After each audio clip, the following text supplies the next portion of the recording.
is the lecture. And the talk here is the example from this talk and what I will show you is talking about IoT systems. And in many cases, robots are essentially an IoT system because they have sensors, they have actuators, and they have a software that binds them all. But there's a small difference, and I will talk about it in the next slide. And IoT systems can be either large-scale systems like a smart city, it can be smaller like a smart home, and it can be even smaller like this smart dog. But what is it that makes these systems smart? Bill Wassick from the New York Times and the Wired magazines says that IoT is about making our world programmable. And he states out, he pointed out 3 phases towards this direction. The first one is to move more objects onto the network, to the grid. The second one is to program the actions to work automatically. And the last one is to understand all of these connected objects as a single system, that we can program the system and we can create complex relationships among them. And in view of current IoT systems, we are somewhere between the first and the second phases. But we are looking for a language. I will show you a language and a methodology for that will address these 3 phases and especially the last one. So current IoT systems serves only for sensing and reporting, and that's probably the main difference between regular IoT systems and a robot.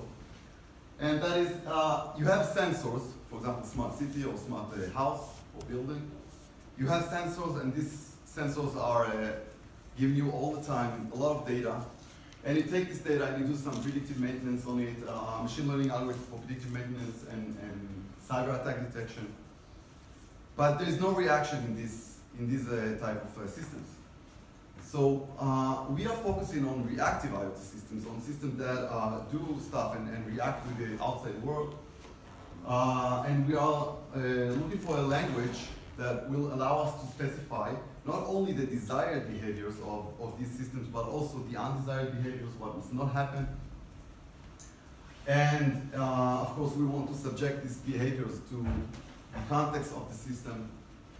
We want to do multi-level modeling of, and to separate between the modeling of the behavior and the modeling of the context data, and also multi-level modeling inside each of the models. We want to handle variety and large quantities of devices to be accessible to end users. For example, smart home users who want to customize their smart home. And of course, to be scalable to the behavioral logic to be able to support large systems.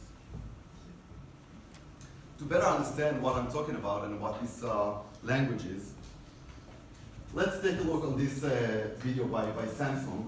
We're not going to watch this movie, but somewhere in the middle, Samsung presents a brilliant new feature. When the door opens, the light turns on. And a second later, they show you this great interface that you can state rules for specifying what happens, that if front door state is open, then set on the lights. And what's may surprise you or not, if TTT, if this and that service, it's an online service, which is extremely popular and is integrated in Google Home, Amazon Alexa, and all the other IoT providers. These type of rules are extremely easy to use, and therefore they are very useful for specifying simple rules, simple behaviors. However, they are inadequate for specifying complex scenarios. For example, can you say these requirements using all the rules? If X happens 3 times, then do Y, or do not allow Y if X happened. Our language extends the live sequence charts by the LC language by David Arel and Warren Adam. This language, for those who don't know the language, it extends the message sequence chart, and it adds the ability to specify the anti-scenarios, and it adds execution semantics so you can actually execute these charts. And the chart over here is exactly the same as the chart on the left, as the rule on the left. it does exactly the same. It waits, the dashed arrow means monitoring. It waits for the front door state to be open, and then it executes the solid arrow means do something, execute. It executes the set on command of the hallway light.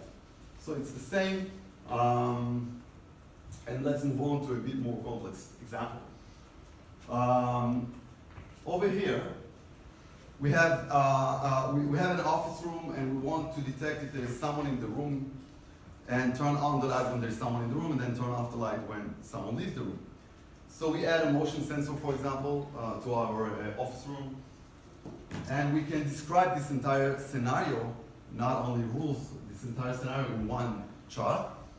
We wait for the motion to be detected, and then we set on the lights, and then we wait for it to stop, and then we set off the light. But once we deploy this system, we discover that, I don't know, probably an obvious bug, that when we sit down and read a book, the light turns off. And while we can add a condition over here, the behavioral programming paradigm, or the scenario-based paradigm, encourages us to add more scenarios, more charts for each requirement. So we can add this, we now have this new requirement: when the motion stops, wait 3 minutes before turning off the lights, and we can add this chart to support this requirement. So once the motion stops, we sample the time, and then we wait for 3 minutes, and then we wait for the lights to turn off. And if the set off will happen before 3 minutes have passed, then there will be a violation of this entire chart, and therefore the execution engine will choose not to do that, and we will be able to support both of the requirements.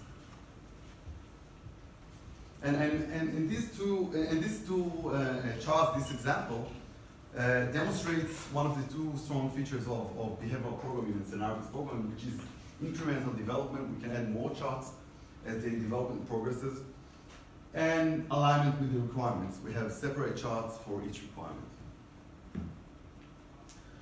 So our extension to LSC, to the standard LSC design language, adds the ability to specify the context of the system.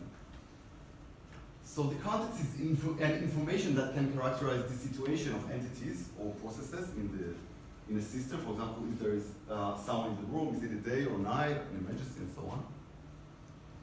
And the context information, we're saying that it is an information, so the information can be either system classes with properties, like a room with properties of type and has a person, and it can be also dedicated classes, like is it a day or night, so day-night classes, and these classes may or may not have instances. In standard LSC, in standard LSC, we can define a lifeline that is dynamically bound, and we have a query over here that says that for all rooms that the type is office, then do something. And in our implementation, we move this condition to the entire chart. And by doing that, we're saying that the entire chart, the entire behavior, the entire scenario is bound to the context of office room. But this is not very good yet, because this decision is irrelevant to the behavioral specification. We don't want to say here that we know how a room is an office room, because it might change later. We might have a different class for office room that inherits or extends the room class. So in our implementation, we abstract this decision, and I will show you this abstraction in a few slides from here. So back to our example, but now with context, we now have a complete building with office rooms and different type of rooms like kitchen and so on. And we wish to say that, for example, all rooms of type office have the same smart devices, motion sensor and light, smart light.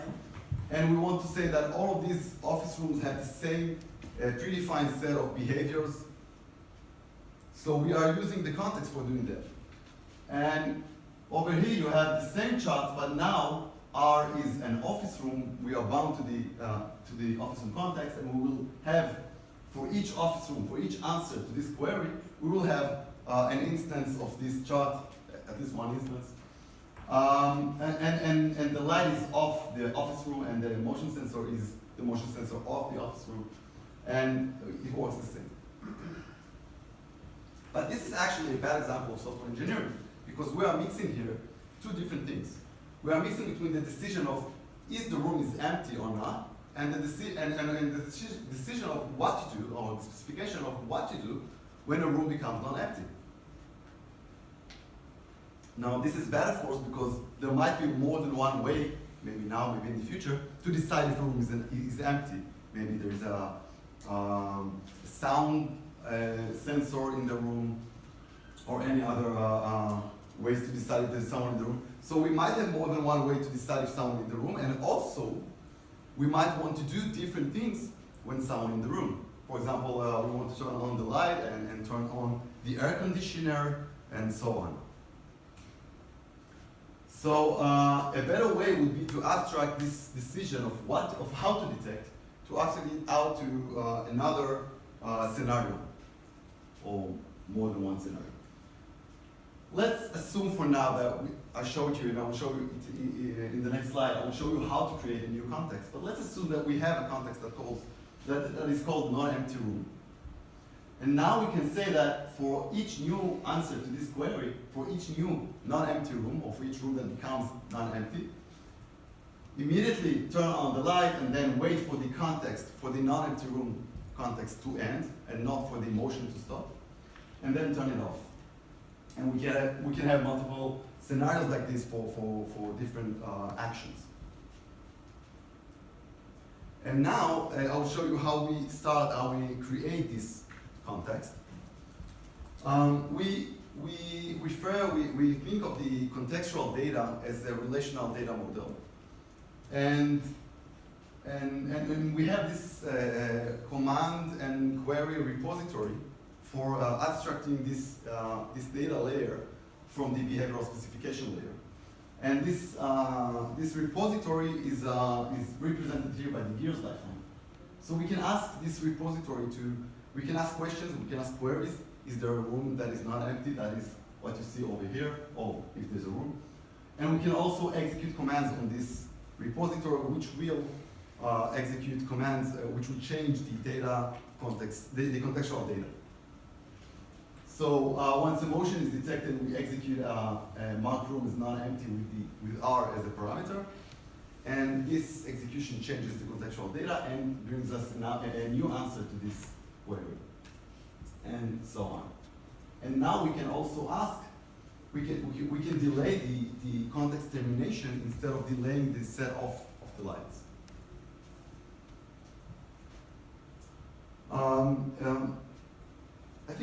I hope that by now you have some clue about how we use contextual LSC for defining this type of systems.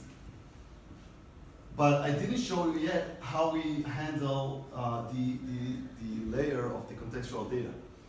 So we have this methodology that supports our language. And the methodology is combined of, has 4 steps that can be iteratively done.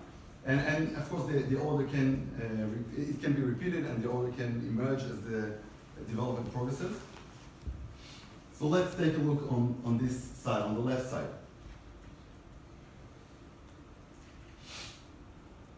We start with the contextual schema, with what is how this contextual data looks like. We have room. We have in this example we have office, restroom, and kitchen that extends the room, and we have the devices, and we also may have the emergency or day-night classes that represent the emergency and day-night contexts. And once we finish with this, we can move on to to populate this data with what we know. We know there are rooms. We know the rooms in the building. We know which devices are in each room, and then we move to the context composition. So this is the context repository. We have over here the names of the queries and the commands that we use in our behavioral specification. And this language over here, as well as the UML class diagram, these languages can be different. You can use here SQL or any other language that you wish, because this is a separate layer from the behavioral specification. So you define here these queries and commands, and then you can use them and bind the charts to these queries. So, and then of course we move, and the last step is to define the behavior of the system. So if you remember when we started with rule-based specification, simple rules, and Elyasaf says that we need to understand connected objects as a single system to program it and create complex relationships. So we now have contextual LLC, which is a context-based behavioral language for IoT, with all the software engineering tricks that LLC and behavioral programming can give us. But the example that I showed you at the beginning was very simple, and the example that I showed you in the end is very simple. So is it capable of developing complex systems like robots and large-scale IoT systems? So our groups in Weiss Institute and Ben-Gurion University are working with leading companies on real satellites programmed entirely using behavioral programming on a smart building and autonomous cars. So I really hope that next year I will be able to come here again and present you a complete system that works using behavioral programming. Thank you very much.